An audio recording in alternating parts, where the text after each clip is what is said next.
Let's talk about something we all do, giving gifts. From birthdays to holidays, or just because, it's a huge part of our lives. But it can also get surprisingly tricky. Right? It can feel so complicated sometimes. There's all this pressure. What should I give? How much should I spend? What does it mean if they don't give me something back? It can honestly start to feel more like a transaction than a real heartfelt connection. But what if there was a way to get back to the simple joy of it all? Well, that's exactly what we're going to do today. We're going to look at the prophetic tradition, the Sunnah, to find a more meaningful way forward. Okay, let's just pause right here for a second because this is everything. This is the foundation. The whole point of giving gifts, according to the Prophet Muhammad, peace be upon him, isn't about the stuff. It's not about the material items at all. It's about increasing love. It's about making our bonds with each other stronger. So with that as our North Star, let's dive into some of the most common questions we have about gifting. First up, let's tackle a situation that I'm pretty sure we've all been in, when the gift giving feels, a little one-sided. And you know what? That's a totally fair question. It's a completely natural way to feel. You start to think, hey, I'm putting in all this effort and I'm not getting anything back. Why should I keep doing it? It makes perfect sense to feel that way. But the prophetic guidance asks us to look at the whole thing from a completely different angle. So here's the big mental shift. The act of giving, that's the practice. That's the sunnah. The reward, the meaning, it's all found in that moment you give the gift. It's completely separate from whether or not you get something in return. The whole idea is to follow this beautiful tradition and to just generate goodwill.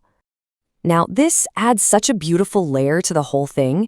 See, while the act of giving stands on its own, the Prophet, peace be upon him, showed us the ideal. He would accept gifts, and he would give something back. He'd reciprocate. So this shows us that while you don't have to get a gift back, returning the kindness is a really gracious and encouraged part of the whole practice.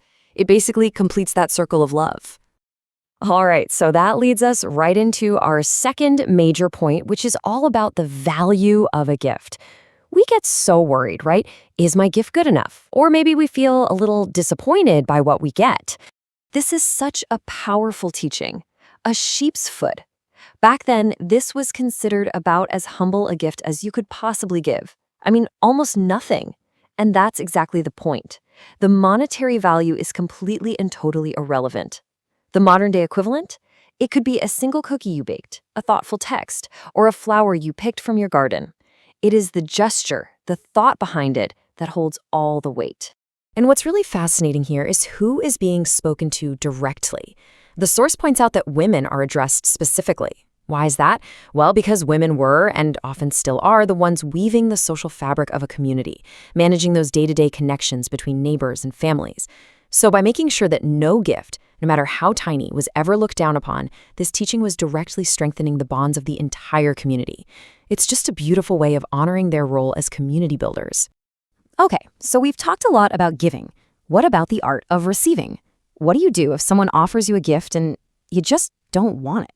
Well, the tradition is incredibly clear on this. Yep, it's that simple. There's no gray area here. The rule is you don't refuse a gift. Because turning it down isn't really about the object itself. It's about potentially hurting the feelings of the person who gave it. You'd be rejecting their kindness, which is the very thing this whole practice is trying to build up. And just look at the company this rule keeps. Do not refuse gifts is right there next to accept invitations, which is crucial for social connection, and right before the absolute prohibition of harming people. This tells you that accepting a gift gracefully isn't just a nice thing to do. It's considered a fundamental part of having a healthy, functioning community. So that brings us to our final big question for today, and it's all about ownership. What happens after a gift is in someone else's hands? Can you ask for it back if you get into an argument? Or maybe you just regret giving it away? And just like the rule about receiving, this one is crystal clear. Once you give a gift, it's not yours anymore. Period. Ownership has been completely and totally transferred. No takebacks. In fact, the language used to describe taking back a gift is, well, it's intense. It's compared to something truly disgusting. An animal eating its own vomit. Now that's a really visceral image, and it's used to show just how dishonorable and unacceptable this act is. But like with many rules, there is one very specific exception. The general rule is absolute for everybody, except for a father. A father is the only person who has the right to take back a gift he has given to his own child. This one single exception acknowledges the unique responsibility and financial relationship that a father has with his children. For everyone else, no exceptions.